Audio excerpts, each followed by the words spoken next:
নমস্কার বন্ধুরা, take experiment চ্যানেলে আপনাদের স্বাগতম। তো বন্ধুরা, আজকে আমরা একটি ফিলিপসের 5.1 হোম থিয়েটার রিপেয়ার করব এবং এই হোম থিয়েটারটি কিন্তু অনেক জায়গা থেকে ঘুরে আসার পরই এখানে এসেছে। আমার বর্তমানে ভিডিও বানানোর খুবই অসুবিধা হয়ে গেছে কাজের জন্য, তো আমি চেষ্টা করব এর পরবর্তীকালে আরও ভালোভাবে ভিডিও আপনাদের জন্য বানানোর। এবং এখানে আপনারা প্রথমে মডেল নাম্বারটা দেখে নিতে পারেন, এবং যদি আপনাদের এই same home theatre fully dead কন্ডিশনে আসে তখন কিন্তু এই ভিডিওটি আপনাদের জন্য অনেকটাই হেল্পফুল হবে। ওকে, এবার আপনাদের স্পেশালি যেটা দেখানোর জিনিস সেটা হচ্ছে এটা 5.1 হোম থিয়েটার।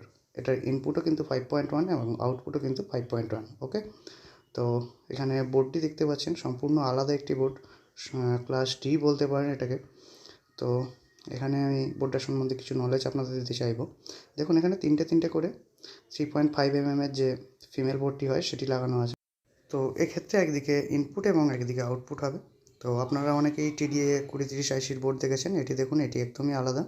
এখানে সাবউফারের জন্য একটি বড় আইসি লাগানো আছে, যেটার মডেল নাম্বারটা আপনারা দেখতে পারেন।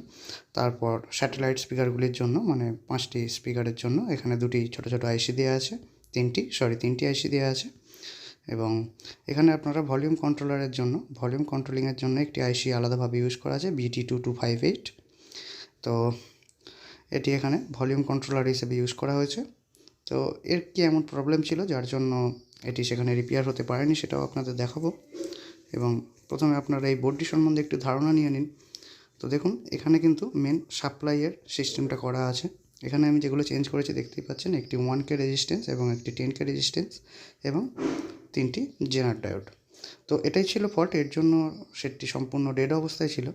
তো এখানে আপনারা দেখতে পাচ্ছেন 4007 ডায়োড দিয়ে এখানে ডিসি বানানো হয়েছে, ফিল্টারেশনের জন্য ক্যাপাসিটার রয়েছে। তো এখানে জেনার ডায়োডগুলি সম্পূর্ণ পুড়ে গিয়েছিল, মানে বোঝা যাচ্ছিল না যে কত নম্বরের জেনার ডায়োড ছিল বা কত নম্বরের রেজিস্ট্যান্স ছিল।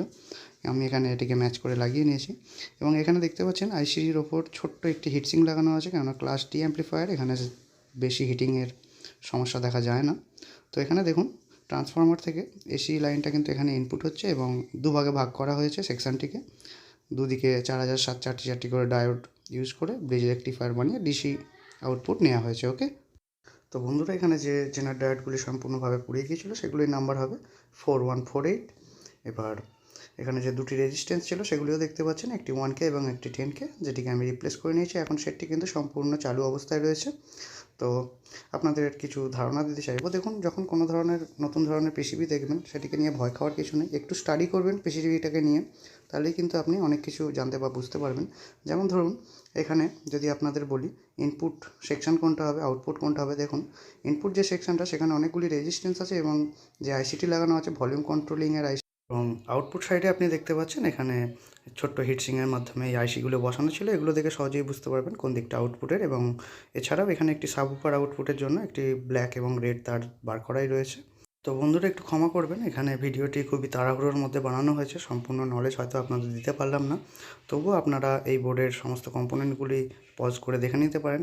পরবর্তীকালে যদি কোনো ধরনের জ্বলে যাওয়া পুড়ে যাওয়া কম্পোনেন্ট যদি আপনারা বুঝতে না পারেন, তখন কিন্তু এই ভিডিওটি থেকে আপনারা খুব সহজেই মানটা বের করে নিতে পারবেন। এবং নেক্সট ভিডিও আমি চেষ্টা করব আরও ভালোভাবে, যেমন আগে বানাতাম সেইভাবেই বানানো।